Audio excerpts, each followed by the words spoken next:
Thank you, Chairman. Thank you all for your testimony today. And Director Burns, thank you so much for your effort on achieving a peace agreement with return of the hostages and a ceasefire. Thank you to the President for calling for a ceasefire and the administration. I want to ask you about part of your testimony yesterday in the Senate in regards to Gaza and the situation there. Yesterday at the Senate Select Committee's hearing, you said regarding Gaza that, quote, the reality is that there are children who are starving and that, quote, they're malnourished as a result of the fact that humanitarian assistance can't get to them. Can you speak to what impediments there are to humanitarian assistance getting to civilians in Gaza and who is responsible?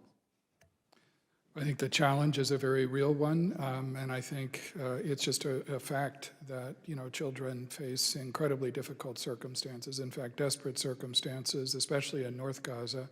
It's partly a function of humanitarian assistance just not getting there in the quantities that are required. It's partly a function of it not being distributed in conditions in which, conflict is still going on, and that's why, as I tried to emphasize yesterday, I think it's so important that we continue to work with our partners in Israel and Qatar and Egypt to try to produce a deal, an agreement, which would involve not only the release of a significant number of hostages and ultimately all of the hostages, because they're in desperate circumstances and so are their families, but it would also provide for an exchange with a defined number of Palestinian prisoners held by Israel. It would allow for at least a 6-week ceasefire.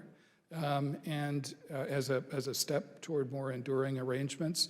And I think in terms of humanitarian assistance, it would allow practically not only for a very significant surge in humanitarian assistance coming in, but under the conditions of a ceasefire, you could actually distribute it effectively. So but let me ask you, Director, and I appreciate all of that work. I think it's incredibly important to end the dire situation there.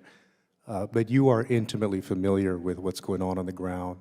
You were in the middle of negotiations. You're a longtime diplomat and a skilled negotiator.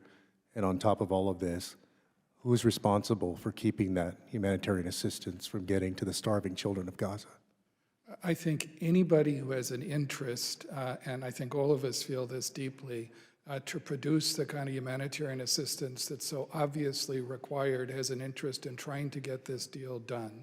I think, as the President has made clear, Israel has the right to defend itself, especially after the brutish attack that Hamas. Sure, and nobody disagrees with that. Right, but at the same time, as the President has made clear, Israel has an obligation to try to protect civilians, particularly innocent women and children.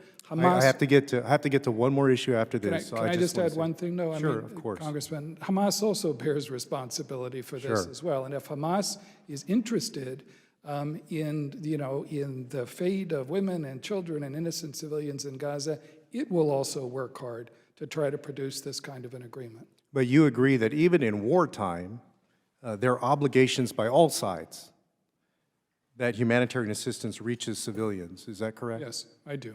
And U.S. law and the Humanitarian Aid Corridor Act prohibits foreign assistance to countries, quote, when it is made known to the President that the government of such country prohibits or otherwise restricts, directly or indirectly, the transport or delivery of the United States humanitarian assistance. So let me ask you a quick follow-up. As the President's principal advisors on the matters of intelligence, has the President been made aware of the government Israel directly or indirectly prohibiting or otherwise restricting U.S. humanitarian assistance to Gaza? I think, and Director Haynes can speak to this too, but of course we provide, every bit of intelligence that we have about that issue and everything else. And like I said, I have one more question on an important declassification question, but has the President been made aware of this? Matt Miller had made a very clear comment that Israel did have some role, at least, in blocking that assistance. Does the President know that? I think the President's made clear that Israel can and should do more in terms of ensuring that humanitarian assistance gets in. Okay. Thank you all.